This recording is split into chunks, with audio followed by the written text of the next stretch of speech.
Hey guys, happy Thursday. Thank you so much for joining us today for another episode of Outspoken, Season 3, Episode 3. I'm your host, Nigel Ashford. And guys, I'm just so excited. Today is a day where we're celebrating our trans brothers, sisters, and theys for Trans Day of Visibility. And support this special day, I want to do a topic of discussion called are trans people visible, especially our trans people of color.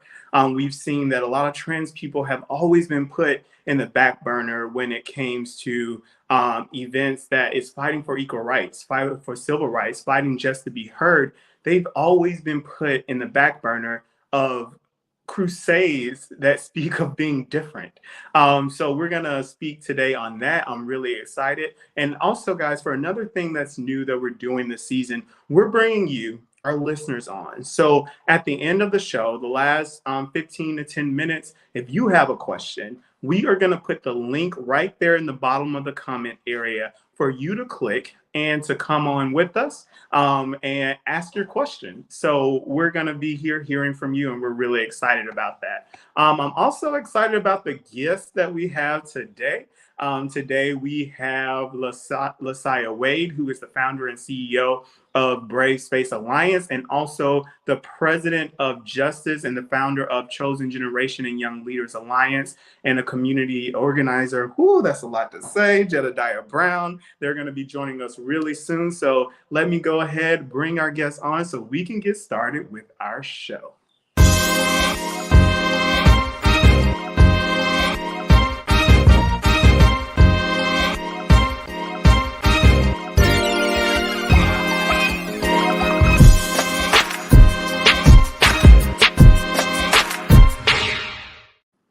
Hey guys, how are you doing today? Hello. Good evening. We look good on that commercial. I know. I'm trying. I wanted to pump y'all up. I was like, they're finna bring it. I want to make sure they look good. I want to make sure people know who they are. I want to praise my people. That's what I'm about with this platform. You did that. I give you that one. I didn't know you was gonna pull that picture out of the pocket. And did. I'm like, who them? Who is them? Okay, guys, I just did a little brief introduction of who you are, but before we get started, please just give everybody a quick snippet of who you are. Lasaya, I'm going to let you go first. Tell us a bit about BSA and also about a little bit of the news that you just heard today. So BSA is Brave Space Alliance, is an LGBT center located on the south side of Chicago. And we service the south and west side of Chicago. Now we're noticing that we're servicing Chicago as a whole. Also, it's fully ran by Black and Brown, trans, and gender non-conforming individuals. We just welcomed our first gay person on staff this year, and I'm excited to expand to the L and the B and the G this year and figure out programmatic areas where it's missing in Chicago and reaching them where they're actually at. And good news for me is I was in Springfield earlier today, receiving a historical award for the work that I have done within the state of Illinois. They will be studying, well, that's kind of weird. I will be in the history books in the state of Illinois as the first Black trans woman as recognized as a history maker in the state of Illinois. That is awesome. Also, with the work that we've done this last year, the HB 5529 has passed, where it was a $1 million dedicated towards Black led organizations. Now it's $15 million to only Black led organizations throughout the state of Illinois. I'm proud to present that as well. Girl, I am so proud of you. I'm so proud of you. That is awesome. You are doing some big things and some many changes. Jedediah, you're next, man. When I was reading your list of things, I almost ran out of breath a little bit. So I know if I'm reading it, so that means doing it is not an easy feat. So tell us a little bit about you. Well, I am a Chicago native. Recently left within the last 2 years, and all of my time in Chicago, I've been an advocate fighting on the front lines, dealing with a lot of issues surrounding, communities of color.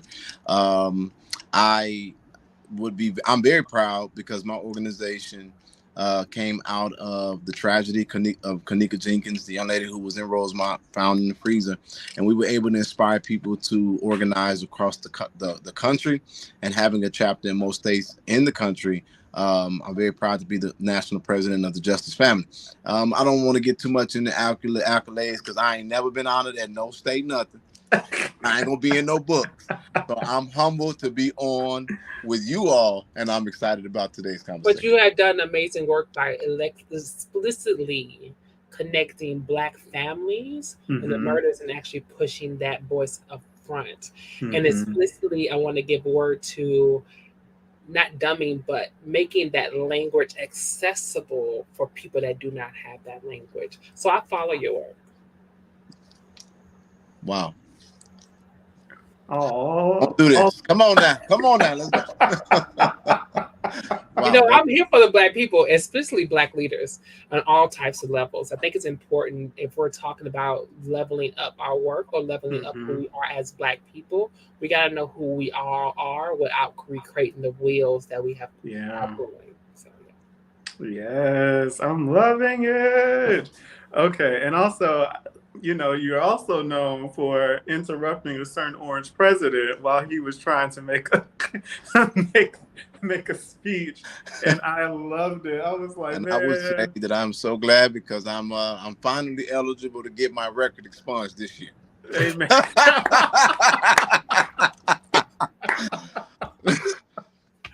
Things we do. The things we do. Oh gosh, you better fight the good fight then. Okay, guys. So, like I said before, the Trans Day of Visibility has been dedicated in celebrating transgender people and raising awareness. And they have faced a lot of discrimination in the past. So, I want to ask you guys, Lucia and Jedediah. Let's start off with talking about the history of visibility as it pertains to trans people, especially the 1969 riots in Stonewall. They were led by two pioneers, Marsha P. Johnson and Sylvia Rivers, two women who were of color, but they received a lot of backlash because they were transgendered, and they received that backlash from their counterparts. It wasn't against just straight people, but it was also their counterparts who were gays and lesbians and bisexuals. But that same discrimination within the community has also transferred and is still happening now.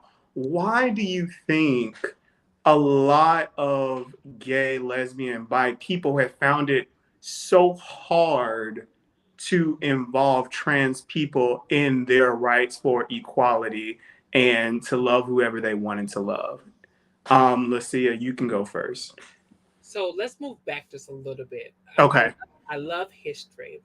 And let's go back to the 1800s during slavery. The first Black trans woman that has been put on record was Mary Jones, aka the Man Eater.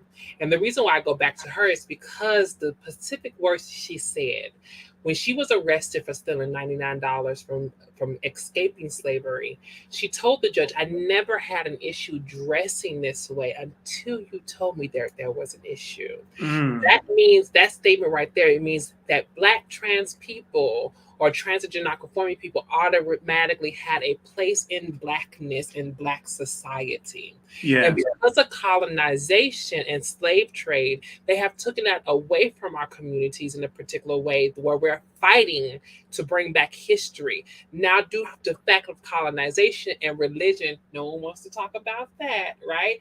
Due to the fact of colonization and religion that was placed into Black society is demonizing the trans people. We were priests, we were guidances, we were teachers, we were caretakers, we were providers. We were a part of our history. Now, fast forward it to Sylvia Rivera and also Marsha P. Johnson, because they were not perceived as what they were, what womanhood looks like for them in that basis, transgenderisms or transgender people were not placed in the forefront of who they really are. They're just not getting, during that particular time, they were just now getting to understand what transness actually really is. They actually have many different tropes and many different nicknames for trans people as queens or drag queens, but they were just now getting the education education around what transness actually really is. And the pinnacle of Civil Rivera and Marsha P. Johnson, they came in and pinpointed, I am not a man. I am a woman, and you shall respect me as such. And if you cannot respect me as such, move out of the way. And that kind of like shocker to a lot of people is like, who are you to tell me who you are? I know my thoughts. I know what you are. You are not to tell me. But that goes against society norms, right? Most LGBT people want to be perceived or want to be a part of society norms and receive the privilege of society.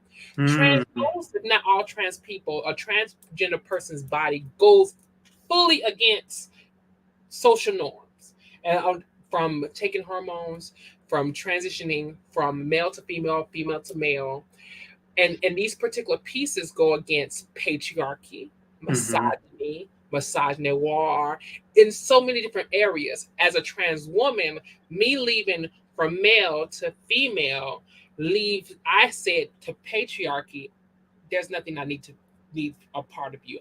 I've said from misogyny, there's nothing I need a part of you. Masculinity, there's nothing I need a part of you. But society is predicated and also empowered by them three, right? So if we are going against the norm and society's norms, then therefore we are not the enemy and we are not a part of that structure. So yeah, it's a ongoing conversational piece of like, yo, if we're talking about going against the system, you have to go against misogyny. You have Yeah. to go against patriarchy. You have to go against whiteness. You have to go against the white supremacy. But if you are wanting to be a part of that system, you have to play the game. Ooh, Jedediah. Do you need me to say the question one more time, or do you want to go off? Please.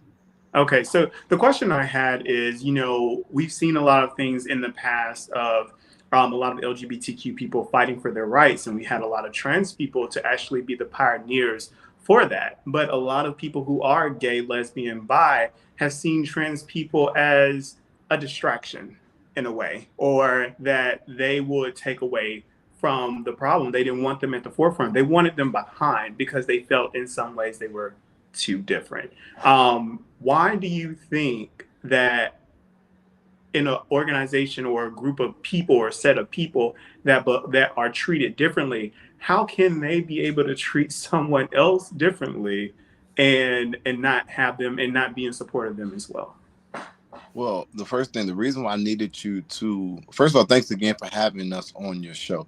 The reason why I needed you to repeat the question is because I was so engulfed into Me hearing Saya too. Me explain too. the answer, and I thought it was eloquent, and I applaud you. And I'm gonna be honest, I'm starting to already adore you and want to figure out more about you. Can't read about you and can't wait to read more about you in the history books. In this topic, I believe I am more of a student than a commentator. So I'm going to give you the best that I have. And that's to say that for me, as a frontline advocate for the greater part of my life, I felt that I had to advocate for marginalized, oppressed Black people without being honest about who I was as one. I could not say that I was a Black man that had the attraction to the same gender because I felt like I wouldn't be good enough. And so what hurt people do is they hurt people. We've heard that marginalized people quickly forget how being marginalized feel if they don't get the holistic understanding of what that is and how it affects people. And so in the LGBT community, I think that there is such a desire to and y'all, I'm a little self-conscious about I got my tooth knocked out. I had a little bit of a fight. Y'all stop looking at my teeth. But I think that it is it is the problem for the LGBT community is that there's such a desire for the liberation out of our particular corner that we forget that we're all in this fight together. We keep subcategorizing what we're all looking for, which is the right for pursuit of happiness and liberty, to be equal under the law, to be respected for our individuality. We want to get there, but we try to do it within the constructs that oppress us, meaning that we think that the only way to ascend is to put our foot on someone else's neck. We're trying to get the foot off our neck, but we're putting our foot on someone else's neck to get to where we're trying to go to. And a lot of it is simply because of misunderstanding. You will mishandle what you don't understand. And our community has not been, we have not been primed for the real conversations that need to happen. And so I think that I would, I won't be as eloquent as Lasaya in this, but to say there is just still a lot of work to go. And I think that the major work that needs to be done so that we don't see the difference and that we realize we're all just looking for liberation from oppression. So, in going off on that, how can cisgendered African Americans also take their foot off the necks of other African Americans who are not cisgendered or who are not even, or who are same gender loving or who are queer? How are they going to take their foot off of those other people's necks and also be recognized for the discrimination or for the oppression that they have been going through from not only from their white predecessors, not only from white people within the LGBTQ community, but also from their very own Black people? We love you. We care about you. So simplistic, isn't it? We hope you are blessed. We hope you get everything that you deserve and desire. But I am not your enemy. And in that placement of understanding that I am not your enemy is right beside you, whispering in your ear, just telling you that I am your enemy. And when we are educated and when we are fully wealthy within ourselves, then we can maneuver and understand that we aren't healed as Black people. We are hurting, and we want to hurt other people because we're hurting. We won't allow someone else to thrive past us, because how dare she live in her truth? How dare she be able to be as happy as she wants to, and I have to live the way that I live, right? Tabitha Brown said it best. I wish you nothing but the blessings that you deserve. Yes. I wish you nothing. I hope you find the joy that I have found and continue the journey that you have and you want to continue on. And it is imperative that I have to meet people where they're at and what language do they speak on. Because if you speak towards a Christian lens, then let me call my grandmama. Yeah. And then she could talk to you about a Christian lens.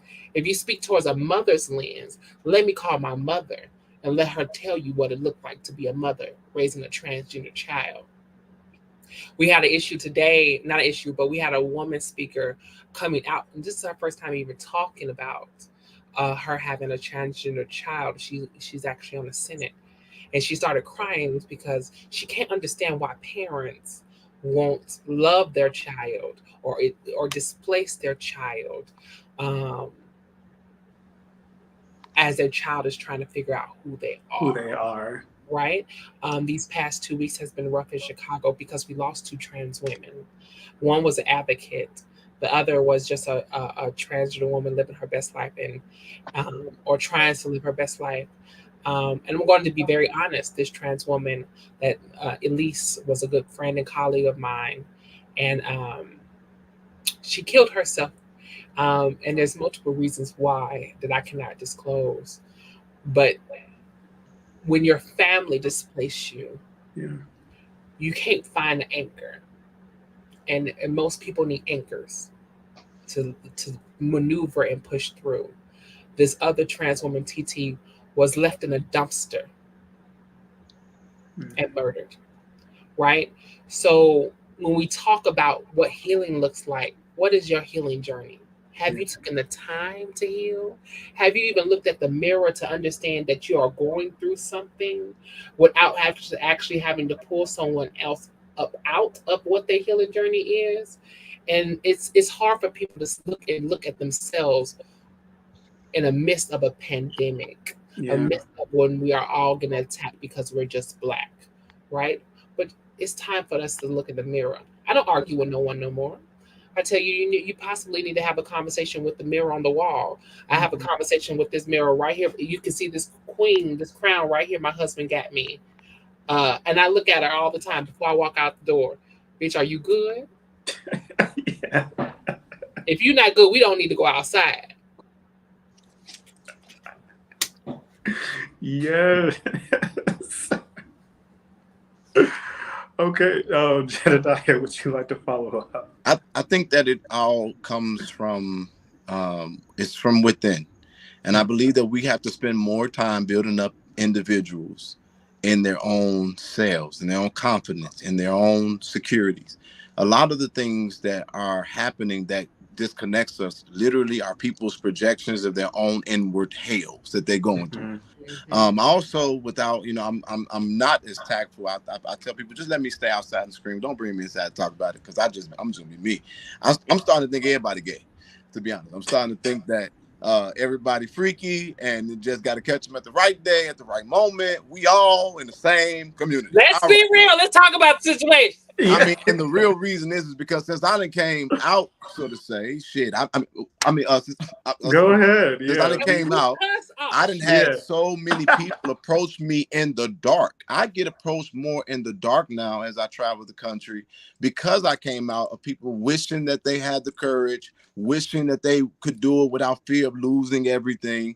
And so for me, what displaces us is the fact that people are not able to be real with themselves. And there's also this misconceived notion that your world is over once you become real with yourself. For me, I had to become real with myself and stop the torment that was going on inside. And since then, life has become absolutely beautiful. Now, I have to be honest. There's a ton of ignorances as it relates to how to align with people who are in the transgender community, because I've not been exposed to it so much. But you'll be shocked about how many people feel like they're in the wrong situation or the wrong body or the wrong environment. And if Lasaya is doing a huge service to the world by being in the history books. People got to know you exist. We have to allow that example to be there so that the conversations can start happening at the dinner table, and people can stop fearing the unknown, because it's unknown largely. Even though we're in 2022 and you supposedly see it more freely,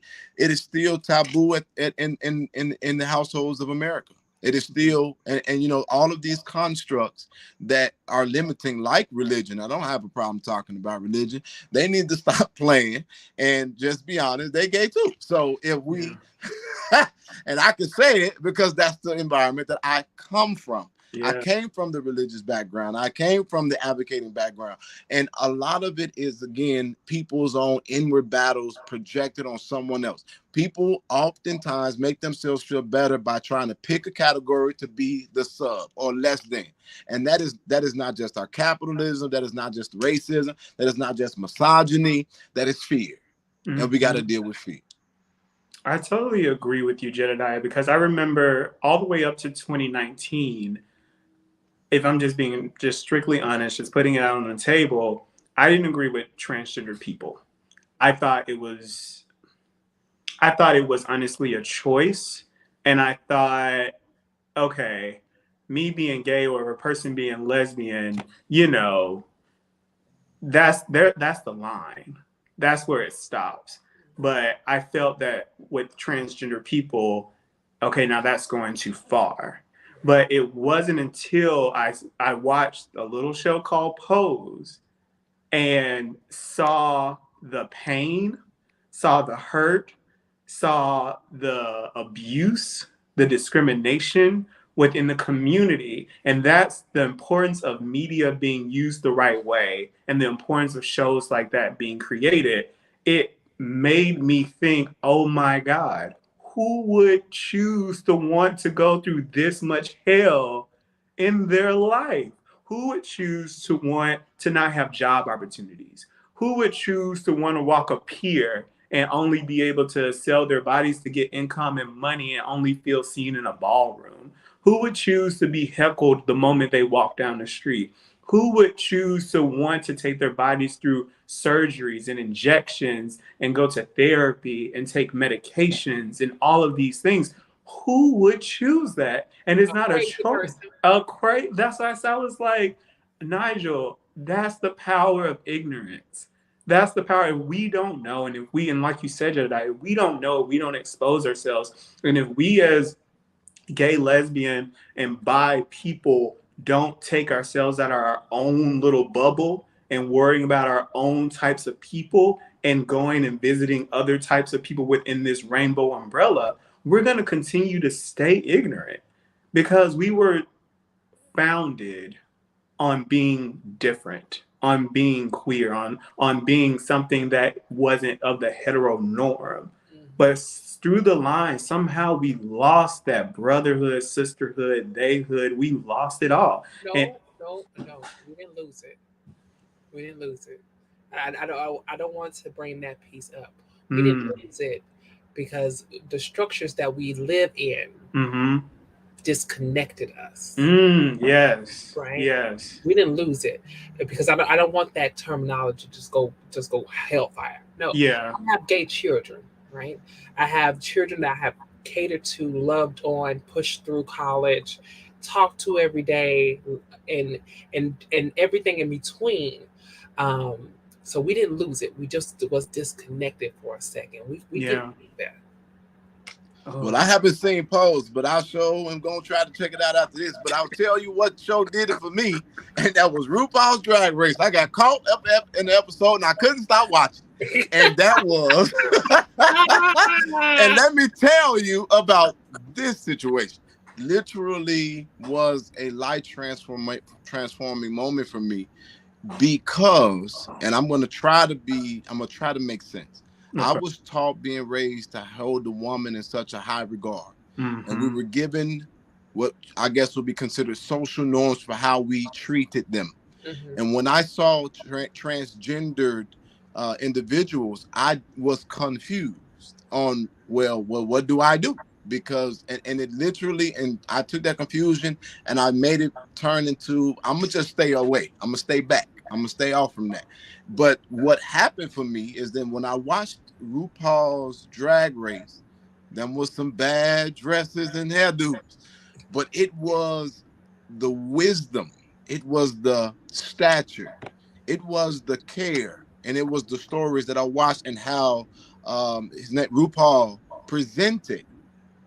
And the way he presented the community and the knowledge and the history, it humanized it humanized everything in a way that made me look in the way and not feel threatened because, again, of the fear. And so I believe that what has to happen is just like with African Americans trying to cross the bridge at Montgomery, people have to see. It's easy to dismiss the situation when you ignore it or you're not around it or it's not something that you encounter. But people need to actually see the real suffrage that goes along with the lifestyle. You even said some things in your explanation that I didn't even think about. But I also think about transgender people who I've heard talk about finding love and how they're made to be a secret. And then again, being now that I'm in the world or in the community, finding out that the guys everybody who don't want to trade. Everybody wants to trade. But let's be honest. Let's tell the truth. It ain't too much of a difference because the trade wants to trade. And it is so come on now. If we gonna me and my friends were just talking about that. The trade wants to trade. They don't want us. It is so important for us, again, to realize that the degree of separation is not that wide. And people just have to become more empowered to be real. That's my answer. Awesome. Okay, guys, we're going to go to a quick break. We'll be right back with Lacia and Jedediah with a little more questions. Don't forget, we put that link down there at the bottom. So join us if you guys have any questions. We'll be right back. It's time to step up, prep up. Step up, prep up. To help keep you free from the risk of HIV. From the makers of Truvada, there's another PrEP option, Descovy for PrEP, a once-daily prescription medicine that helps lower the chances of getting HIV through sex. It's not for everyone. Descovy for PrEP has not been studied in people assigned female at birth. Talk to your doctor to find out if it's right for you. Step up for health and body. Prep up for your one and only love, or many loves. For kings, this queen, and you royals in between. For my now. Our now. And my future. Our future. Step up, prep up. Descovy is another way to prep. Descovy does not prevent other sexually transmitted infections, so it's important to use safer sex practices and get tested regularly. You must be HIV negative to take Descovy for PrEP, so you need to get tested for HIV immediately before and at least every 3 months while taking it. If you think you were exposed to HIV or have flu-like symptoms, tell your doctor right away. They may check to confirm you are still HIV negative. Serious side effects can occur, including kidney problems and kidney failure. Rare life-threatening side effects include a buildup of lactic acid and liver problems. The most common side effect was diarrhea. Tell your doctor about all the medicines and supplements you take, or if you have kidney or liver problems, including hepatitis. If you have hepatitis B, do not stop taking Descovy without talking to your doctor. Ask your doctor about your risk of HIV, and if Descovy for PrEP is right for you. Words are loud, but actions are louder. Step up. Prep up. With Descovy for PrEP. Get help paying for Descovy for PrEP. Learn more at stepupprepup.com. Disaster coming at you. Hey guys, welcome back to Outspoken. We're here with Lasita and Jedediah. I just want to read some numbers. And I'm gonna ask you a question after I'm done with this, Jedediah. And Lasita, I would love for you to comment on this as well. So Lasaya, thank you. Girl, you better correct me. Lasaya. with a capital S. Appreciative. According to HRC, in the year of 2020, 44 trans people were murdered. And in 2021, there have been over 75 transgender or gender non-conforming people fatally shot or killed by other violent means. They say the stories have gone for a long time unreported or misreported, and these people were of Black and Latinx community. And hearing these numbers, and I haven't even talked about the numbers of 2022. So we're just doing a total. That's over 100 lives of people of color who was either fatally shot or killed, and it was due to a hate crime. How long, and I'm talking to you, Jedediah, how long is it going to take for cisgendered people such as Black Lives Matter and other organizations leading campaigns to finally notice that this is a problem and that these people of color's names should be said like the other people who are cisgendered and being murdered for horrible reasons, and their pictures and should be shown, and their family should be consoled during this time? Well, you said how long, and I'm gonna tell you, don't hold your breath. I think that it is often unfortunate that institutions like Black Lives Matter, things that I've been a part of, will utilize people for their benefit and then not return the favor. And sometimes the level of success then brings on a level of commercialization. And I also believe this. I believe that people who are not in the space are best presented as allies and not people who are on the front lines of any cause. I believe that for the world to get it, it's going to take people who are of the trans community to be they have to be the teachers, because no one can represent that better than the person going through that situation. Now, I do want to take a moment and apologize if it seemed that I made the same reference between transgendered and drag queen, drag, two different things that I was just corrected during the commercial break. So I apologize for my ignorance, and that's what I'm saying. You know, a lot of times it's innocent, and a lot of times it's just not knowing any better. So it takes individuals who are qualified to do that. And then I believe that when people get them, excuse me, I had a mint in my mouth. So when people do that, get that moment when things are humanized and they see people like Lasaya and they meet beautiful individuals who can give real knowledge, and then you could become, this is what I tell people all the time. We spend so much time trying to correct everybody and trying to put people in their place and punish people to act in the way we want to act. When you find someone who can do it with love, as I've watched you consistently do, Queen. When you see people who can do it and you see the heart, the humanity, and the beauty, then it allows you to open up other facets of reality. And so it takes that. That's what it's going to take. And then when that happens, Black Lives Matter and all these other people can become allies. Never able to be in the front, but allies. I wanted to say something about the numbers because I thought that it was quite interesting. But I will say this, having looked at the numbers of 2022, I applaud the trans community because the way, the hedgeway that's being made has only been done by the trans community, and you all have done an amazing job. Thank you. So I want to follow up with that. It's okay to link drag and trans in similar prognosis. And the reason why I say that is there were trans women that were on the show. Race. So you probably heard a story of a trans woman speaking about her truth and can try to connect the two, right? So it's okay. There's a lot of trans women that do drag. I have buried over 263 trans women throughout my life. Oh, wow. I have fundraised for each trans woman that I have buried throughout my life. I have done this work for 15 plus years, and I've seen all types of hate, all type of misinformation. I've even been attacked by my own community because the level of education and the privilege that I have in particular spaces. And this is that piece, that trans misogynoir, right? I will continue to feed love where people are traumatized. I will continue to walk in love when people refuse it. It's because of what I was taught and what I felt and what I was given. I'm a mother of a about to be 2-year-old in July, and one thing that this 2-year-old is reminding me is that you cannot come up to him and think that you're going to be angry. He's going to run the opposite way when he feels the wrong type of energy.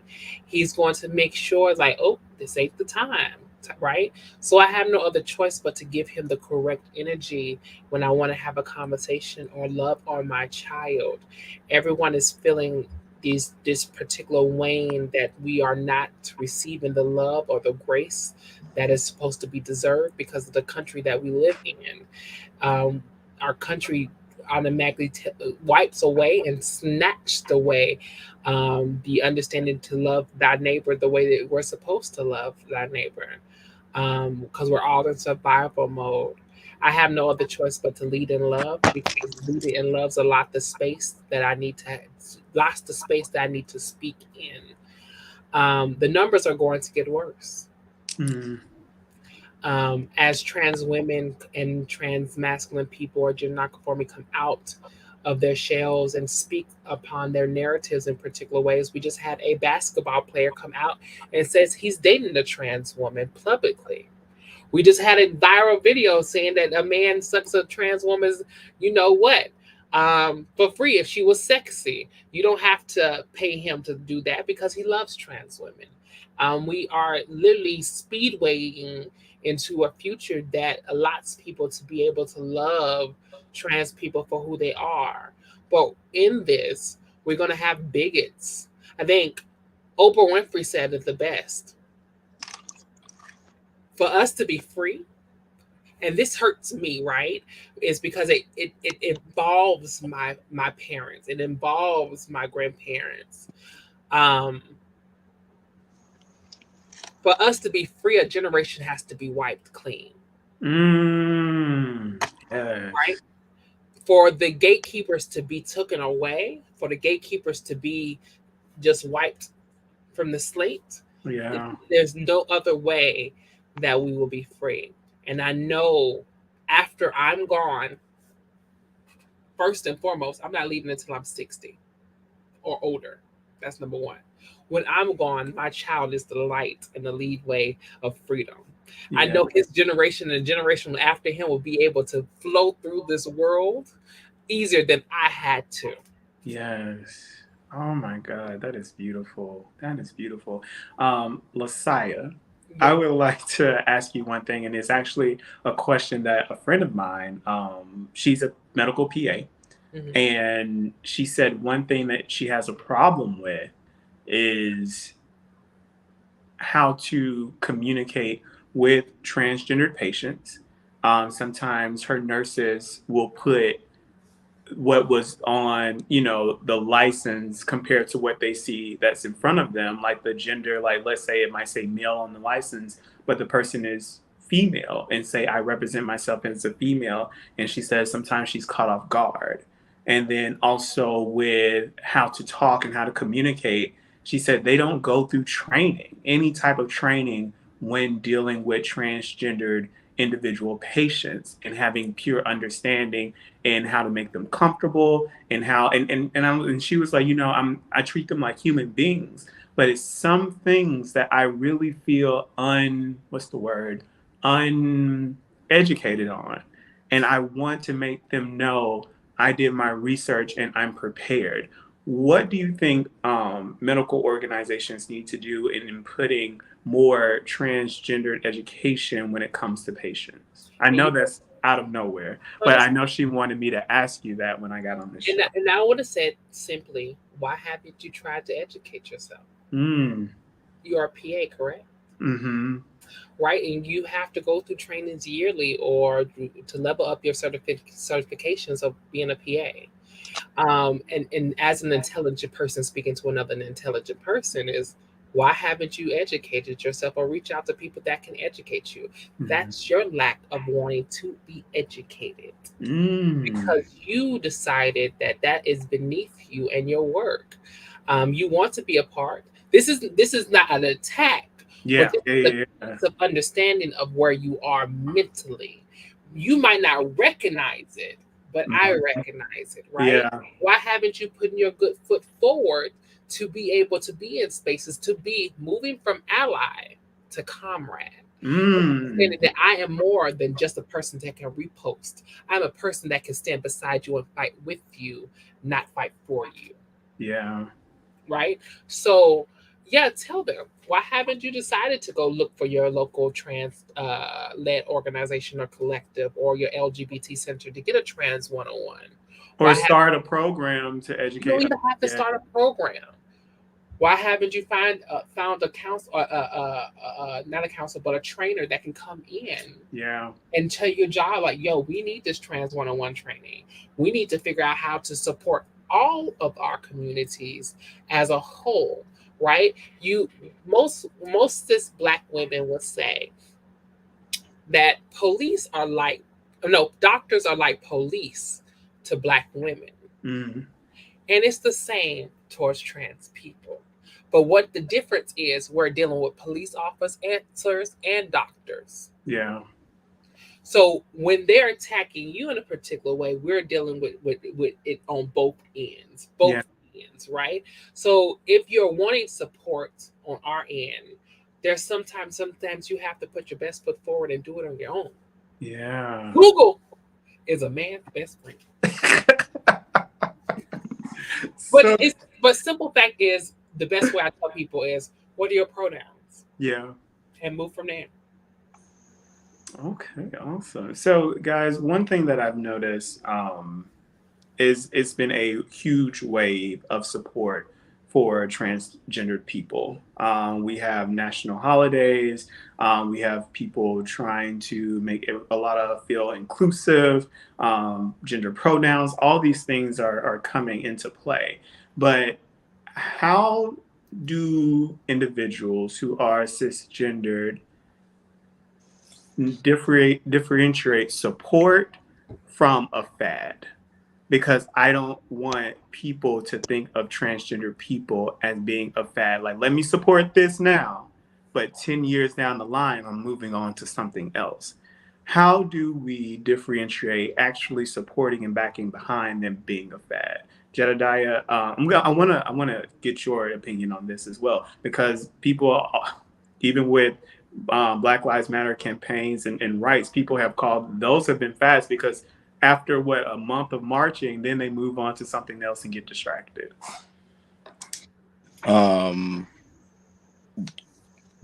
Absolutely. I think that one of the hardest realities for me in fighting for the liberation of my community Mm-hmm. was realizing that the fight will never end. Mm. And I think in order for it to not be a fad, there has to be a person born for the day. Mm. Somebody with the voice, the prophetic voice, and the courage and the willingness to take the heavy lifting in an assignment to keep a people conscious. Because as long as we are alive, there will be opposition. Mm-hmm. As long as we are alive, there will be differences. And actually, that's okay. Mm-hmm. That is the beauty of why we are alive. Somebody was born for today that if they don't become confident in who they are, the world would miss the gift that they were born for. You're born to liberate somebody else. And so when I realized that it was important for me not to do this in a disingenuous way or not do it within my full self, because I would never be freed from the fight as long as I'm called to it and I have the courage to stand up to it. And so that's the answer that I have for that. But I also would like to say this. I think that there's a lot of educating that needs to happen outside of and inside the community. And one of the reasons why I say that is because this might be something that, well, you kind of said it, but I found out some of the most discrimination toward the LGBTQ community is from within the LGBTQ community. And I Woo, speak believe, on it. huh? Speak on it. And I believe that, I believe I'm gonna let. That's how you just threw me off. Woo!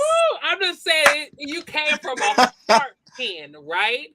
You came from a heart pen. I just want to niche that one because a lot of us don't want to talk about that because we don't talk about that because if we talk about that, our movement won't move forward. But you motherfuckers,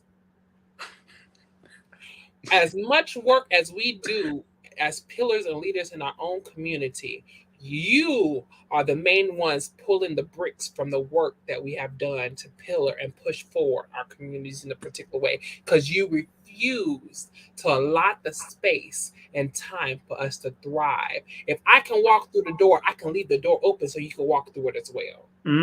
Yes. You're so enriched in this crab in a barrel mentality that it's not okay for a person, because I want more elders in our community for us to see them thrive, but we won't see them thrive because they're afraid if we see them thrive that we'll attack them for thriving. Yeah. That's a problem. Yeah. I ain't gonna be homeless for no motherfucker. I refuse. I have a 1-year-old and a husband. I will fight every last one of you. I swear I will.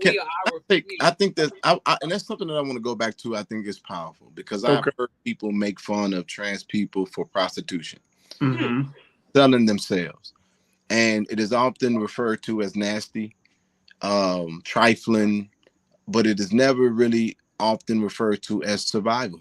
Yes. Or an inability to be employed, or marginalized and outcasted. Like this is, and it's crazy because sometimes you'll see it happen from people with OnlyFans accounts. It's like, and so there's just this need to, we got to find a way to get people to understand nobody is better than the next. Yeah. And everybody's shit stinks. Yeah. Period. Because I want to see your internet browser. If you're going to talk about me, baby, I want to see your internet browser. And you can't see mine. I want to see your internet browser. And letting you see mine. Let me see the history. Because if you want to come out of left field, I'm going to come out of the right field because I want to make sure that you tell me every last little piece of dirty history that you possibly have done, because I know none of us on this planet was walking on, goddamn it, right and left feet at the same motherfucking time. Ain't yes. no such. Now, one last thing I'm gonna say. Now, let's don't get mad at me because I'm just a realist. Number one, I think that a lot of things need to be done to obviously build the confidence of individuals who are in the trans community and shifting over. There's a lot of confidence building that needs to happen. There's a lot of correcting that needs to happen. There's not correcting in the sense of being wrong, but showing of the way. And this is what I said. Please don't be offended with me. And you have to literally teach a person that in transition how to do it properly. Just like little girls got to be taught how to put on makeup, put on dress, because sometimes. No, this is why we're finna argue. This is why I'm finna get. I knew I was gonna get messed up at some point. Let me ask with you real quick. Transition is a transition from that person. A person transitions on their own time, on their own space, and their own method. Everyone's womanhood is their own womanhood. Everyone that has a child is not a mother.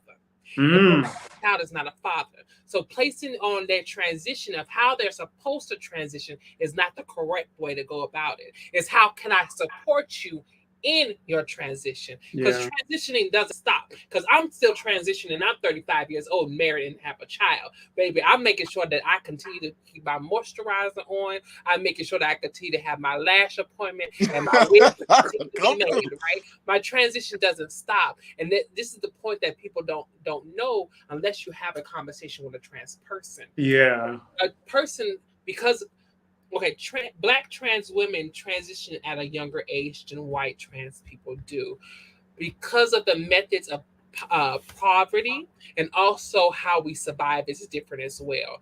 White trans people transition at a later life than Black people because they are able to receive a privilege in whiteness than Black people cannot. A white trans woman can go and detransition at work, do her work as Jim, John, and Joey, and go ahead and come home and go back to Jamie, Lynn, and all of them, right? Because she's playing the game as she's needed to play the game. A Black trans woman has to transition at a younger age because how society would treat her. I will be treated differently if I did not transition at 16 or 15 years old. Right? I will be looked at differently if I did not do such. I'll probably be dead if I didn't do nothing, because if I did not transition the way I needed to transition. And this is just from a girl that was raised in the hood, the girl that was selling dope on the corner with her home girl. This is the girl that you're talking to, right? So we have to look at the full scale scopes of what transitioning is. Now I have a good girlfriend, Alok, which just hit 1 million followers on Instagram, which I'm so proud. Happy million. Their transition is different from mine. They don't believe that they have to take hormones to transition, and I believe they don't have to, because there was a time that hormones was not real, right? Yeah. And her womanhood should not be demeanored or lessened because she does not look like a woman.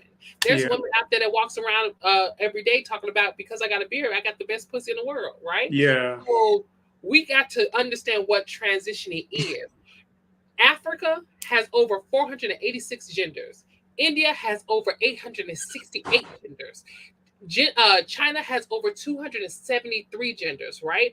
So historically, right? This is that piece of history. If we know where we came from, and therefore we know where we're going. Yeah. And if we know someone's narrative and their life and what their transition looks like, this is the why you ask the question, what are your pronouns? How many? Wait, you said that how many genders? There's worldwide, I would say there's over 2,000 genders. Oh, I got some studying to do. Yes. Now, so that was very informative, but then I need you to ask. I ain't the host. Can I ask a question? Go ahead. But so but literally, and with in respect to that, the aesthetic or the look, and it being something that obviously would be out of the norm to see a very strong looking woman.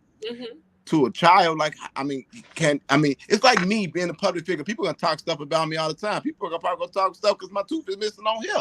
However, and I know that comes with the territory. So is it not, or should it not be the same expectation? Because it does look different. So this is that piece that I like to talk about. Will you tell Serena Williams that she's not woman enough because she looks strong? I'll tell her she looks strong.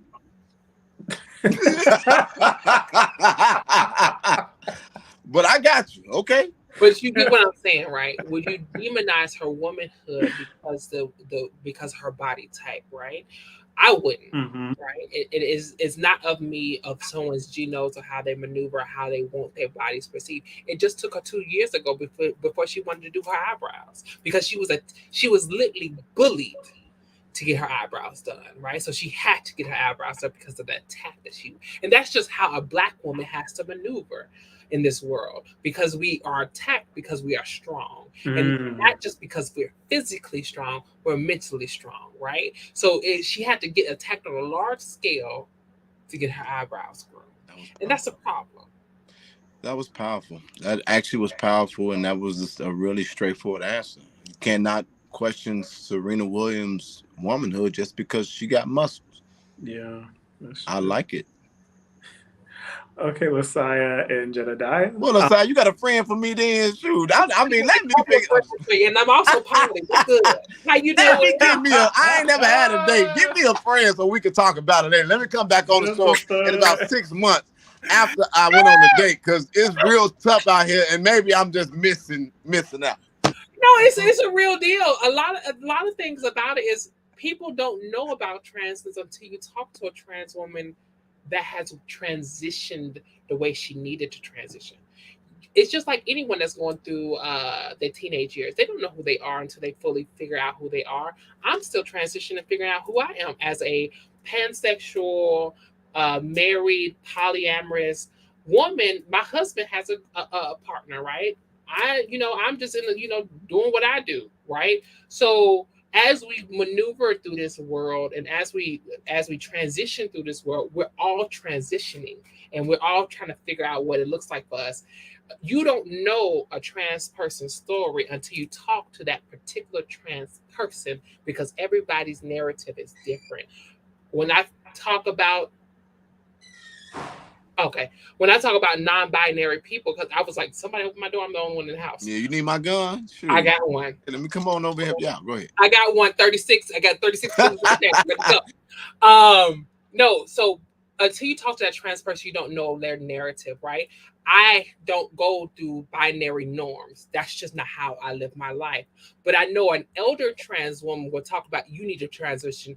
You need to be a woman, because that's what she's taught that she had to do, because her life was hard when she had to transition at her age, right? Mm-hmm. When the generational gap, the generation is different than it was 20 years ago. How society look at us is different than it was 20 years ago. When I first transitioned, bitch, I wish I would tell out somebody I was a trans person on the hood, on the street, and I was trying to sell you an 8-ball, trying to make sure I get through college. Nigga, you ain't catching me off guard for nothing, right? So it depends on who you are. It depends on how you navigate the world, and it depends on your own narrative.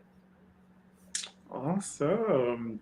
Guys, first of all, I just want to say thank you for coming on. You guys have been amazing. Lasaya, you have educated the fuck out of both of us. Jedediah, you have brought a perspective, and a huge perspective, from a cisgender bisexual man, and being honest in what you don't understand, and being awesome in taking correction and saying that, okay, thank you for correcting me. And I really applaud you in that as well. Before you two go, I would love for you to tell us what you're working on, what you're about to do, what programs, what projects is coming up, and how can we support you? Lasaya, you can go first. I am, again, the founder and CEO of Brave Space Alliance. This year, we are working on housing, and also we just bought a new building, which will be our programming building. And we just bought a housing building that is dedicated towards trans and gender nonconforming people here in Chicago. Wow. There has never been a dedicated place where trans and gender nonconforming people can go without having to detransition. And this is what most people or my haters are on, is because I was able to do this particular work within 5 years, where people have been trying or talking about it for the past 20 to 30 years.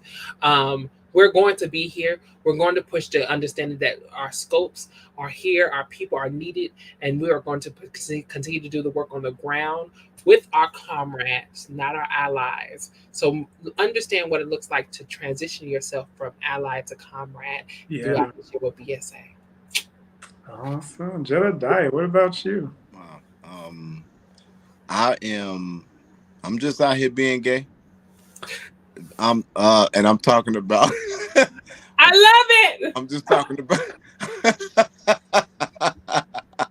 I'm talking about the definition of happy, but I fully embrace my identity as I'm actually pansexual, but I identify as bisexual because it's more understood. Okay. But what I will say is I am really excited because there's a documentary that is being produced about my life. I have had a camera crew following me for a long time. And one of the executive producers is award-winning slapper Will Smith, and John Lowenstein, who's directing the camera work. And I'm very excited about that because it'll be out really soon, hopefully. And I've just kind of been taking a step back. I've learned to not try to jump in every battle and to find balance. And so I'm in a state in my life where I'm kind of resting, and I'm trying to figure out how to come back to the fight for liberation for our people through entrepreneurship and being healthy myself. Because oftentimes we always got work to do, and we neglect our own mental health and our own happiness. And I just refuse to do that at the age of 35. And then I would say, Lasaya, this is the first time I'm publicly saying this, and I'm happy, but I got me some gay kids. I have gay kids, and I'm helping they badasses out. Congratulations. It's going to be a journey. You're going to cry. You're going to be upset, and you're going to want to fight them, but want to cut them off every other day. But I would say, how do you support me? This is how you support me. You figure out why you were born and get to it. Because when we all start doing our part, then less of the weight falls on the shoulders of the few people who decide it's okay to be uncomfortable with their lives in the crosshairs. So sorry, you're a champion. I'm glad to be on here, Nigel. This show is amazing, and I'm grateful, and thank you all for having me on. Awesome.